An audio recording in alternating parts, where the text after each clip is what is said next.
Welcome back to the channel, guys. Thank you so much for tuning in. So I'm just going to be going over some points about the workplace, right, that I feel can really help you out, especially if you're new to the workforce, or even if you've been working for quite some time, right? If you're familiar with that environment, I feel like the things I mentioned in this video can be really helpful for you. So the first thing that I would recommend you do is to not make friendships with coworkers, right? Coworkers are not your friends. So obviously, because you're spending a lot of time around these people, right, around your coworkers, there's going to be some familiarity that develops, right? There's going to be some day-to-day interactions, right? So naturally, you would want to try to make friends or friendships with these people, right? But that environment, I would not recommend that you do that. This is because there are a lot of things present in the workplace that can really mess this up. So first of all, there's natural competition, right? Not everyone that is in your workplace is a good person. And this is kind of something that, flies by a lot of people's heads, right? This is something that we don't consider when we're in the workplace, right? We don't really think about these things, but again, not everybody at your work is a good person, right? Some people will literally do anything to try to get ahead. And it doesn't matter, if they smile to your face or, they act all friendly around you. I've had people who had, this sort of behavior around me, who acted like they were my friends or they were overly friendly with me. But later it turned out that, these people were talking about me behind my back, lying about me, trying to get ahead, right?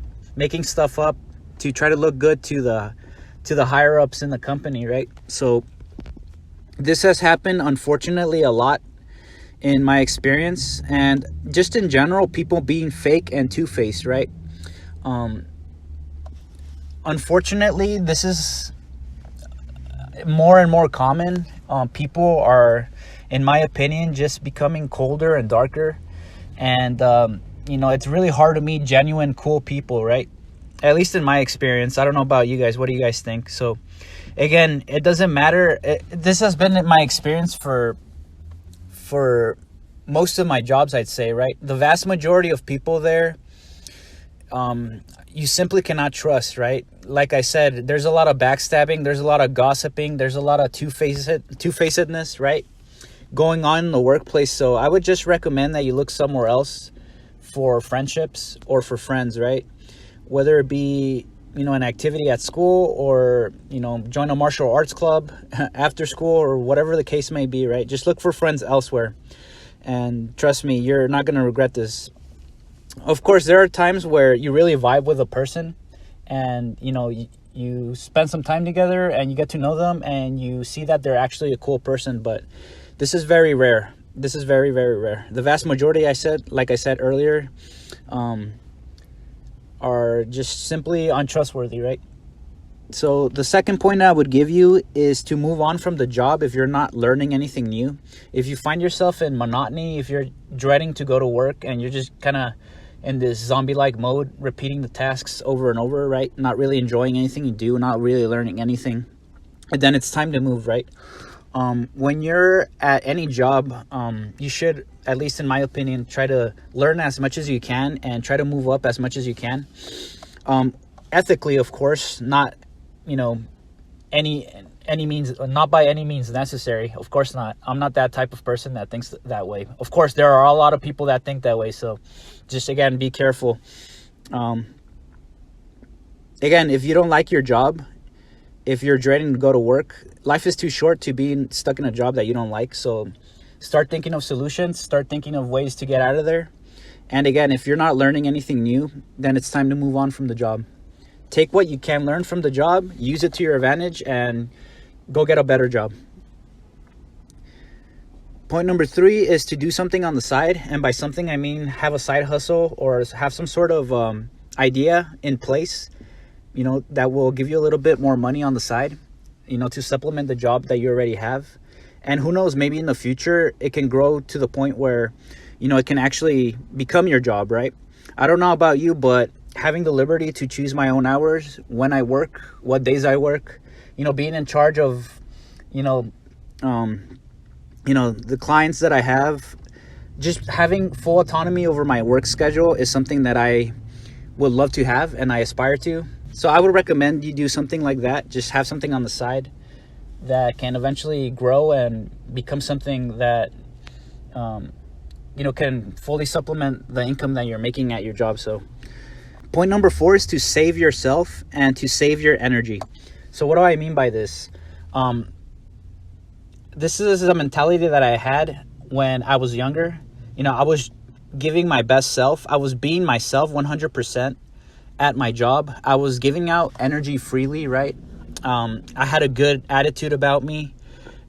And I was just being myself, right? 100% at the job, at my job. So what I mean by this is that you can't give your best self to a job or to a company that doesn't really appreciate you for you, right? At the end of the day, most jobs just look at you for, as a necessary worker, but not a replaceable worker. And that's the case with most jobs, right? They look at you as a number on a screen, right? As an employee. They give you an employee number in most cases. And at the end of the day, like I said, you're necessary, but you're easily replaceable, right? In most jobs, unless your skills are very high, of course. It doesn't apply to most cases, but for the most part, companies don't care about you as much as they may say in their employee introductions, right? And in their employee training courses that, we're here for you, we care about you. It's all bullshit, right? They wouldn't think twice about firing you if it means, if it means profit for them, if it means that, they're in a better situation. So what I mean by saving yourself and saving your energy is to not give your best self to a job that doesn't value you for who you are. Of course, every situation is different, but why would you be your best self? Why would you give your best energy to people and to a company that don't really care about you, right? Of course, have a good attitude when you're at work. Of course, be cordial and friendly. I'm not saying to be a grouch or to just avoid everybody, right? That's not what I'm saying. I'm simply stating that, at least in my opinion, I would give my energy out and just be the best that I can be for the people that actually deserve it, right? So this is a good one because it will save you a lot of just energy overall. You won't feel like you've given everything but gotten nothing in return, right? It'll save you energy and time. So the next point on the list is to leave work matters at work and to not carry any baggage with you. This can be tough, especially if you work full time, right? Everybody knows that grind. Everybody knows, everybody in that world knows how tough it could be to leave things that happen at work, negative things, negative experiences, right? The baggage, but you got to do it for your own mental sanity. Look at it as a part of your life and don't look at it as something that consumes your life, right? Try to leave the things that happen at work and not carry that over into other areas of your life, right?